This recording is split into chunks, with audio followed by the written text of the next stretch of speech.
दोस्तों नमस्कार। दोस्तों आज तो दुनिया के सबसे रईस लोकतंत्र के सच को ही समझ लीजिए, क्योंकि सबसे रईस लोकतंत्र को संभाले हुए भारत के सत्ताधारी नेता शायद दुनिया के सबसे रईस नेताओं में से एक होते हैं। और इस लोकतंत्र में आज टेस्ट केस हम राजस्थान को बना रहे हैं, क्योंकि राजस्थान में हाईकोर्ट ने कह दिया है कि अगले मंगलवार से पहले फैसला आएगा नहीं, सोमवार से फिर से सुनवाई शुरू होगी और मंगलवार शाम 5:30 बजे के बाद ही कोई फैसला वो दे पाएगा। यानी अगले 4 दिनों तक पूरी की पूरी सरकार 5 सितारा होटल में ही रहेगी, क्योंकि कोई विधायक छिटक ना जाए, कोई विधायक बिक ना जाए। और दूसरी तरफ जो पोटली खुली हुई है जिसका जिक्र अशोक गहलोत ने किया है, अगर उसको 30 करोड़ की राशि एक विधायक के लिए मान ली जाए और 30 विधायक को इधर से उधर शिफ्ट होना है यह मान लिया जाए, तो फिर 900 करोड़ चाहिए। यानी वह सरकार जो ब्लैक मनी के खिलाफ नारे लगाते हुए सत्ता में 2014 में दिल्ली में आ गई, वो बीते 5 साल के भीतर में जितनी भी राज्य सरकारों में जो खरीद फरोख्त हुई है, अगर उसकी रकम को आप जोड़ना शुरू करें, उस रकम में आपको पिछले दिनों मध्य प्रदेश में जो 22 विधायक जो बिके या नहीं बिके, लेकिन उस दौर के मुख्यमंत्री कमलनाथ की माने तो उनका कहना था कि उनकी बोली भी 30 करोड़ की थी, और 30 करोड़ की बोली का मतलब 22 विधायक यानी 660 करोड़, और यहां पर खेल 900 करोड़। और बीते 5-6 बरस का जोड़ते चले जाइएगा तो आपको जानकर हैरत होगी कि ऐसे ऑपरेशंस में तकरीबन 1 लाख करोड़ से ज्यादा खर्च हो गए, अगर हुए हैं तो ब्लैक मनी का कोई मतलब नहीं है। अब इसका दूसरा सच यह है कि राज्य के मुख्यमंत्री अशोक गहलोत खुद को गांधीवादी बतलाते हैं। गांधी की विचारधारा का जिक्र कांग्रेस भी करती है, लेकिन मौजूदा वक्त का सच क्या है? सच यह है कि करोड़ों रुपए होटल में रहकर खर्च किए जा रहे हैं। यह पैसा कौन देगा? राज्य सरकार के पास अपने तौर पर उसके अपने बजट में नजर आया था कि वो घाटे का बजट है। उसके पास स्कूल बनाने के लिए पैसा नहीं है, अस्पताल बनाने के लिए पैसा नहीं है, उसके पास किसानों के लिए जो न्यूनतम समर्थन मूल्य होता है उसके लिए पैसा नहीं है। तो फिर यह पैसा कौन देगा? यह खेल क्या है? हमने इस बात का जिक्र बार बार किया है कि तमाम पॉलिटिशियंस जो होते हैं उनका मिजाज एक सरीका है। अगर हम दिल्ली में देखते हैं कि दिल्ली के सहयोगी अंबानी और अडानी का जिक्र करते हैं, तो राजस्थान में भी यह खुलकर नजर आता है। जब छापे पड़े तो उसमें राजीव अरोड़ा, धर्मेंद्र राठौर और कोठारी ग्रुप भी सामने आ गया। यह सबसे करीब है राज्य के मुख्यमंत्री अशोक गहलोत के लिए। तो एक दूसरे के ऊपर हमले कैसे किए जाएं, लेकिन खेल पैसे का चलता रहे, जनता कहीं नजर ना आए। इस स्थिति को समझने के लिए राजस्थान अगर टेस्ट केस है तो हम आपको सबसे पहले फेयरमाउंट होटल लिए चलते हैं, जिसमें 102 विधायक ठहरे हुए हैं। 102 विधायक बीते 5 दिनों से ठहरे हुए हैं। आज की रात 5वें दिन की रात होगी, यानी 5 दिन का पैसा कौन देगा? एक कमरे का किराया, फेयरमाउंट होटल में कई बेहतरीन कमरे हैं, उस बेहतरीन कमरे में हम नहीं जाकर सिर्फ उस कमरे में गए। फेयरमाउंट उसमें गोल्ड रूम है, एक गेस्ट रूम है, सूट्स है, लेकिन हमें लगा कि सबसे न्यूनतम वाली स्थिति देखनी चाहिए, क्योंकि हम ये मान रहे हैं कि कम से कम 5 सितारा होटल के भीतर में जो फेयरमाउंट होटल है, उस होटल के भीतर जो तमाम सुविधाओं को समेटे हुए के बीच में कम से कम लोग पैसा तो कम वाले रूम में रुकेंगे, क्योंकि उस होटल के बीच में हर रूम के साथ ग्रेनाइट बाथ टब है। एसी ऐसा है कि उसमें आप हर कमरे में अपने हिसाब से क्लाइमेट कंट्रोल कर सकते हैं। स्टीरियो प्लाज्मा टेलीविजन लगा हुआ है, कॉफी टी हमेशा अवेलेबल है, high speed broadband, wifi, internet सब कुछ चलता है। पर्सनल सेफ भी है, अगर आप उस पैसा रखना चाहें उसके लिए भी है। बटलर सर्विस लगातार है, बार वहां पर शानदार है, हर रूम के साथ भी जुड़ा हुआ है। मुफ्त में free of cost room cost के साथ ब्रेकफास्ट है, लंच डिनर अलग से लिया जाता है, स्नैक्स अलग से लिए जाते हैं। हमने सोचा कि जरा उसका बिल मंगाया जाए और किराया देखा जाए कि कितना पैसा इन लोगों पे खर्च हो रहा है। फेयरमाउंट होटल में 8,500 रुपए एक कमरे का, जो सबसे सस्ता कमरा है उसका है। वह कमरा भी अभी मिलने की स्थिति में नहीं आप हैं, क्योंकि वहां पर इतनी बड़ी तादाद में जब विधायक सरकार ही पहुंच गई है तो कमरे नहीं है। तो आज हमने देखा रेट लिस्ट जब चेक करवाई तो पता चला आज अगर आप ठहरना चाहते हैं तो वही कमरा आपको 17,000 रुपए में मिलेगा, लेकिन हम लोग मानकर चल रहे हैं 8,500 रुपए। एक विधायक एक कमरे में रुकता है 8,500 रुपए में, टैक्स देता है 595 रुपए का। कुल मिला के एक रूम में रुकने का किराया है 9,095 रुपए, और रुके हुए हैं 5 दिनों से। एक विधायक 5 दिन से रुकता है और उसकी कीमत हो जाती है 45,475 रुपए पिछले 5 दिनों में। एक विधायक, रुके हुए कितने हैं 102 विधायक। अब 45,475 अगर एक विधायक पे खर्च हो रहा है तो 102 विधायक पे कितना खर्च होगा। इस पे खर्चा तकरीबन आ रहा है, अगर एक एक दिन का आपको बताना शुरू करें, यानी एक दिन का एक विधायक पे खर्चा है रहने का 9,095, 5 दिन का खर्चा आया 45,475, 102 विधायकों के खर्चा हो गया अगर सब मिला दीजिएगा एक दिन का 9,27,690 विद टैक्स, और इसको अगर 5 दिन से कन्वर्ट कर दीजिएगा तो कुल मिला के 46,38,450 रुपए सिर्फ होटल का बिल है, कमरे का बिल है। अब यह सवाल है कि आप कमरे में रहेंगे, खाएंगे पिएंगे तो जरूर, लंच तो लेंगे, डिनर भी लेंगे। उसका जो एक एवरेज निकाला गया वो 1,200 रुपए प्रति व्यक्ति एक का लंच और डिनर, यानी 2,400 रुपए। उसको जब जोड़ना शुरू किया तो 102 विधायकों पे खर्चा एक दिन के लंच का आता है 1,22,400 रुपए। डिनर जोड़ दीजिएगा तो 2,44,800 रुपए, और इसमें अगर इवनिंग का स्नैक्स जो है वो लगभग 500 रुपए और उसमें टैक्स लगभग 75 रुपए का, यानी 575 रुपए का छोटा सा स्नैक्स हमने जोड़ा है, जो सबसे सस्ता होता है, कुछ पकौड़ी हो गई बस, इसके अलावा कुछ नहीं जोड़े हैं। एक चाय एक पकौड़ी सबसे सस्ती जो रूम वाले को मिलती है वहां पर 575 रुपए, जो कि आप सामान्य तौर पर लगभग 1,200 रुपए का पड़ेगा, लेकिन हमने इतनी उसमें उनके जो डिस्काउंट है उसको भी जोड़ दिया है। इसमें यह आ रहा है कि 5 दिन तक जो इन्होंने लंच किया और सारी चीजें ली उसमें 2,93,250 रुपए खर्च हो गए। अब यह सवाल है कि लंच डिनर हो गया 13,34,160, रूम सर्विस हो गया, रूम में रखना 5 दिन का 46,38,450 रुपए, स्नैक्स हो गए 2,93,000, सबको मिला दीजिएगा तो बीते 5 दिनों का बिल है 62,62,65,860। अब जब हम इसका जिक्र आपसे इसलिए करना चाहते हैं क्योंकि राजस्थान देश के उन राज्यों में से है जहां की स्थिति पर कैपिटा इनकम भी बहुत खराब है। इसको थोड़ा और आसानी से समझना चाहते हैं तो इस रूप में समझिए कि राजस्थान के भीतर में प्रति व्यक्ति आय जो है वह लगभग 1,18,159 है, जो पिछले महीने ही जारी हुआ है per capita income per year. अगर उसको मंथ में कन्वर्ट कीजिएगा तो वो आएगा 11,202 रुपए, ये इंडिया का है। राजस्थान का आएगा 9,846 रुपए एक महीने का प्रति व्यक्ति आय।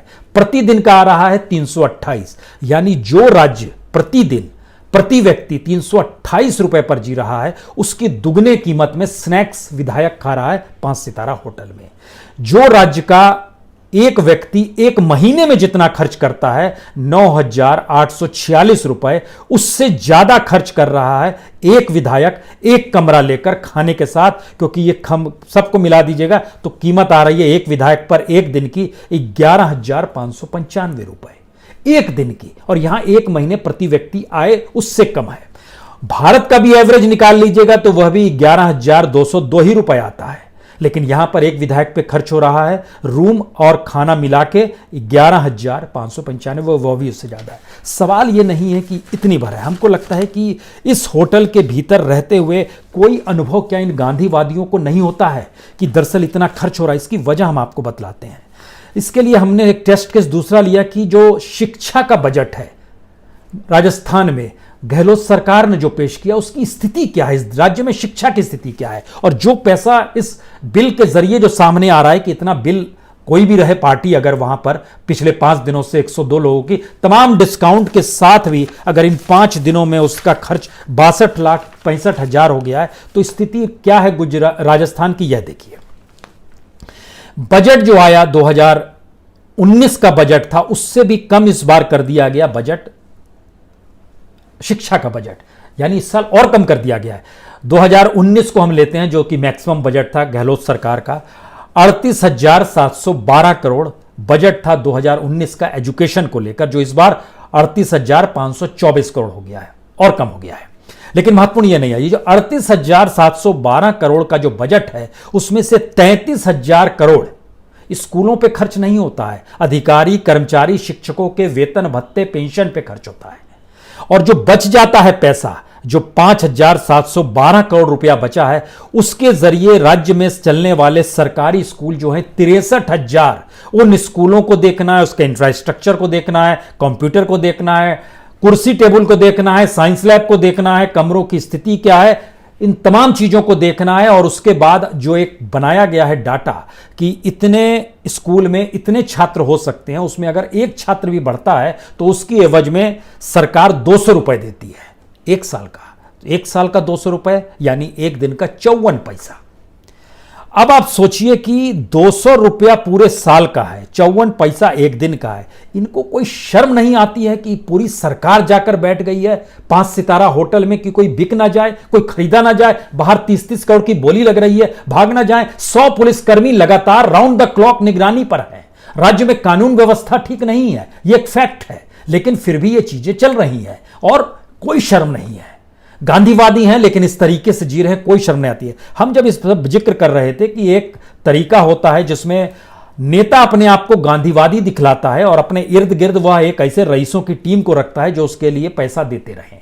उसी पैसे को देने की परिस्थिति में जो छापे पड़े वो राजीव अरोड़ा पे पड़े, जो कि आम्रपाली ज्वेलर्स यानी जिन पे पड़े हैं छापे, उनकी स्थिति जान लीजिए। उनके पास होटल है, पनबिजली परियोजनाएं हैं, धातु और दूसरे क्षेत्रों में उनके जो ऑटो क्षेत्र है उसकी कंपनियां हैं, रियल एस्टेट बेहिसाब है, सोने चांदी का व्यापार है, चांदी के प्राचीन सामान का कारोबार जो है वो ब्रिटेन और अमेरिका तक में है, और होटल समूह तो जो है ही जिन पर पड़े हैं। और इसमें ये लोग सरकार के नजदीक रहते हैं, तो इसका मतलब है होटल का पैसा गहलोत सरकार नहीं देगी, होटल का पैसा ये मालिक खुद ब खुद दे देंगे, क्योंकि दूसरे माध्यमों से इनको लाभ मिल जाएगा। उसमें एक और उदाहरण देते हैं, धर्मेंद्र राठौड़ जो कि पहले राज्य में बीज निगम के पूर्व अध्यक्ष भी रह चुके हैं, उनके धंधों में, और उन्होंने पैसा खर्च किया था जब गहलोत के बेटे चुनाव लड़ रहे थे जोधपुर से लोकसभा का, तो उसके लिए फंडिंग की गई थी। ये हर कोई वहां पर जानता है, जिक्र करता है। इसी तरीके से जैसे अडानी ने नरेंद्र मोदी के लिए विमान की व्यवस्था करा दी, 2013-14 में घूम रहे थे, दुनिया भर के चक्कर लगा रहे थे, खूब खर्चा हुआ, कोई लेना देना नहीं है, सब कोई भूल गया। और इस भूलने के प्रोसेस में अडानी की जो संपत्ति थी, जो कि सितंबर 2013 में $1.6 बिलियन थी, आज वो बढ़कर $15 बिलियन पार कर गई है। कोई दिक्कत नहीं है, दूसरे माध्यमों से लाभ मिलेगा। ये एक नेक्सस की स्थिति है, लेकिन सवाल इतना भर नहीं है।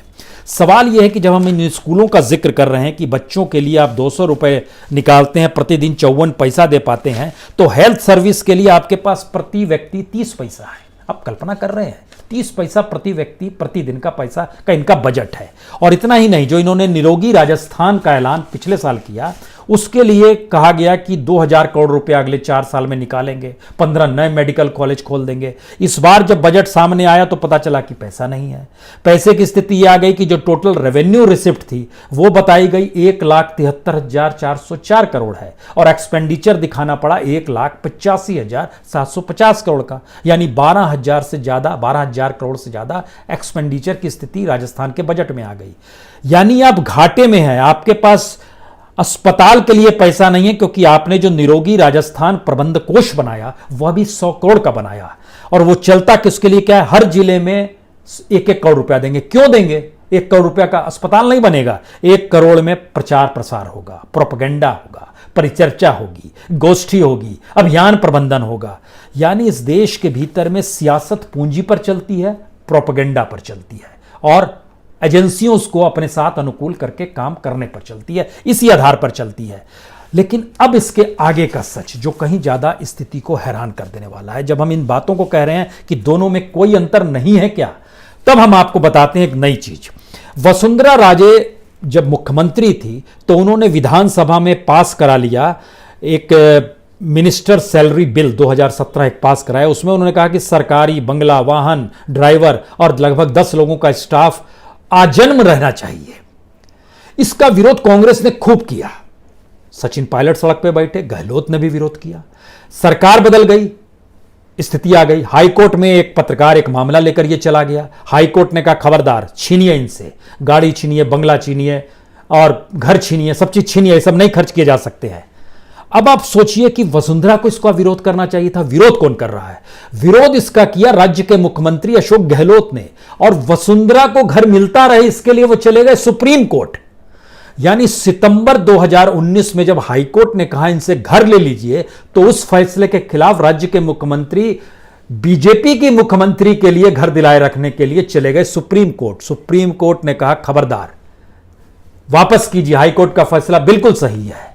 लेकिन गहलोत ने कहा जी नहीं, वरिष्ठ हैं, गाड़ी तो ले लिया गया, ड्राइवर भी ले लिया गया, स्टाफ भी ले लिया गया, लेकिन घर रहने दिया गया। तो घर जो 13 सिविल लाइंस में अनंत विजय का है वो अभी भी वहां पर है, उस नाम पर है, अनंत विजय के नाम पर है, वो घर अभी भी नहीं लिया गया। और कहा गया हम देखेंगे जो पूर्व के एमएलए जो सीनियर मोस्ट होते हैं उनको हम सुविधा देंगे। कमाल की स्थिति है। राज्य में स्थिति यह है कि जो बीपीएल है, सरकार का आंकड़ा बताता है 15%, लेकिन जो गरीबी की स्थिति है, प्रति व्यक्ति आय है, किसानों की जो स्थिति है, उसके भीतर जब झांक के देखिएगा और सिविल लाइंस के एक बंगले की परिस्थिति एक व्यक्ति को सौंपना जिसके पास अपना एक महल है और वो विपक्षी पार्टी की है। लेकिन जरा इस आस्पेक्ट को समझिए, यह जो तालमेल की स्थिति होती है यह किस तरीके से चलती है। और हमें लगता है, देखिए स्थिति सब कोई मिले हुए कैसे हैं, इसका एक और उदाहरण देते हैं। अमित शाह ने अपने बेटे को, जय शाह को, बीसीसीआई में ला दिया। वो कैसे लेकर आए? गुजरात क्रिकेट संघ के जरिए लेकर आए। यही काम गहलोत साहब ने अपने बेटे के लिए किया, वैभव के लिए। वैभव जो थे, पिछले साल की बात है, जब वो सितंबर के महीने में उनकी एंट्री होती है महासमंद क्रिकेट एसोसिएशन में, कोषाध्यक्ष बनते हैं। क्योंकि 1 महीने के बाद इलेक्शन था, आपको कम से कम 1 महीने कहीं जुड़ा रहना चाहिए, तो वो कोषाध्यक्ष थे महासंबंध क्रिकेट एसोसिएशन में। अक्टूबर 2019 में जब इलेक्शन हुआ तो राजस्थान क्रिकेट एसोसिएशन के वो अध्यक्ष बन गए। तो किसी राज्य में क्रिकेट एसोसिएशन का अध्यक्ष बनने का मतलब है उसका रास्ता बीसीसीआई की तरफ ही आज नहीं कल जाएगा। जैसे गुजरात से आ गए वैसे इधर से भी आ जाएंगे। अंतर क्या है? अंतर यही है कि अभी ये पावर में है, कल हो सकता है वो पावर में हो जाए, उनकी पावर सेंटर तक पहुंच जाए। यह स्थिति है। अब इसके समानांतर में आइए, जो सचिन पायलट का जिक्र हो रहा है। सचिन पायलट भी जिस होटल में रह रहे हैं उस होटल का खर्चा कौन देगा? विधायक अपनी जेब से खर्चा देगा क्या, या वाकई बीजेपी सरकार दे रही है आईटीसी के होटल में, उसका वो बिल पेश करेंगे या नहीं करेंगे? ये एक सवाल है। यानी किसी के पास भी नैतिकता नाम की कोई चीज नहीं है। लेकिन राज्य का मुख्यमंत्री पूरी सत्ता के साथ जाकर 5 सितारा होटल में बैठ जाए और दूसरी तरफ ब्लैक मनी का पूरा दरवाजा ही खुल जाए, बक्से ही खुल जाए, उसको लुटाने की तैयार हो जाए। यह है राजस्थान का एक ऐसा टेस्ट केस जिसके भीतर और अगर झांकना चाहिएगा तो स्थिति और नाजुक इसलिए हो जाएगी क्योंकि जो आरोप सत्ता में नहीं रहने के दौरान कांग्रेस लगा रही थी, गहलोत साहब लगा रहे थे, वो सत्ता में आने के बाद भूल गए। मसलन माइनिंग का आरोप लगा था, लगभग 45,000 करोड़ का खेल था माइनिंग को लेकर। यह कहा गया कि घपला घोटाला किया गया है वसुंधरा राज में, लेकिन वह फाइल नहीं खुली। जो सरकारी जमीन को कुछ बेचने का मामला था, लैंड का था, उस पर सुप्रीम कोर्ट तक ने नोटिस दिया हुआ है, कुछ रियायत भी दे दी, लेकिन राज्य सरकार जब सत्ता में आई नहीं खुली। ये जो आपस के नेक्सस होते हैं, ये नेक्सस नेता को बड़ा बनाते हैं क्योंकि उनकी यह हैसियत हो जाती है कि वो कैसे सत्ता को अपने साथ लेकर चल सकते हैं। और जब सत्ता साथ लेकर चलते हैं तो वो सारी सुविधाएं अपने जरिए समेटने की स्थिति में रहते हैं। और वह सुविधाएं जयपुर से लेकर दिल्ली तक वो अपने नेताओं को दिलाने में कोई उन्हें हिचक नहीं होती है। तो मुख्यमंत्री का मतलब यह होता है कि उसका पूरा नेक्सस होना चाहिए। वह खुद गांधीवादी बोलते रहे या खुद ब्लैक मनी का विरोध करते रहे, लेकिन उसके इर्द गिर्द के लोग जो होंगे, जो अलग अलग ग्रुप होते हैं, जिनके बिजनेसेस होते हैं, उनको वो रियायत देता है, उनसे पैसा बनाता है और विपक्ष में रहे, कभी भी रहे, उसके लिए हमेशा पोटली खुली रहती है। और वह अगर नीचे से ऊपर तक हर किसी को मैनेज कर सकता है तो क्या मजाल है कि उसको कोई मुख्यमंत्री पद से हटा दे या उसके खिलाफ कोई विरोध भी कर दे तो उसकी क्या हैसियत है? सचिन पायलट की क्या हैसियत है? एक आखिरी जिक्र हम करें, बड़ा इंपॉर्टेंट है ये जिक्र, क्योंकि क्या हुआ कि जब ये कहा गया कि अंग्रेजी बोलने वाला शख्स, हमें भी लगा आश्चर्य कि गहलोत साहब तो बड़े सौम्य व्यक्ति हैं, उन्होंने ऐसा कैसे जिक्र किया। उसको जब हमने टटोलना शुरू किया तो पता चला कि पिछले दिसंबर के महीने में लंदन स्कूल ऑफ इकोनॉमिक्स ने सचिन पायलट को अपने यहाँ बुलवाया था भाषण के लिए युवाओं के बीच में, और यह बात राज्य के मुख्यमंत्री को नहीं पूछी। कमाल की स्थिति है, राज्य संभाल रहे हैं, लेकिन लंदन स्कूल ऑफ इकोनॉमिक्स में सचिन को क्यों बुला लिया, हमको क्यों नहीं बुलाया? और वो अंग्रेजी बोलता है तो इसलिए वो चला गया, हम नहीं जा। गजब की स्थिति है। यानी आपस में टसल, आपस की घृणा, आपस में एक दूसरे को गिराने की परिस्थिति, लेकिन नेक्सस एक दायरे में कुछ इस तरीके का कि वो कोई मायने नहीं रखता वो बीजेपी का या किसका है। वो पूर्व मुख्यमंत्री था, उसने घपले घोटाले किए और उसी को बता के हम सत्ता में आए, कोई मायने नहीं रखता है। यह स्थिति है तो अगले 4 दिनों तक इंतजार कीजिए। एक तरफ 900 करोड़ है और दूसरी तरफ 1 करोड़ का बिल और बढ़ जाएगा। जिस सरकार के पास छात्रों को लिए स्कूल में देने के लिए प्रतिदिन 54 पैसे हों, मेडिकल के लिए 30 पैसे हों, वो करोड़ों रुपए से सरकार चला रही है और पूरे राज्य की पुलिस लगी हुई है, चौकसी में लगी हुई है कि कोई बाहर निकल के भाग ना जाए, बिक ना जाए। यह है भारत के सबसे रईस, दुनिया के सबसे लोकतंत्र का अनूठा सच। बहुत बहुत शुक्रिया, बहुत बहुत शुक्रिया।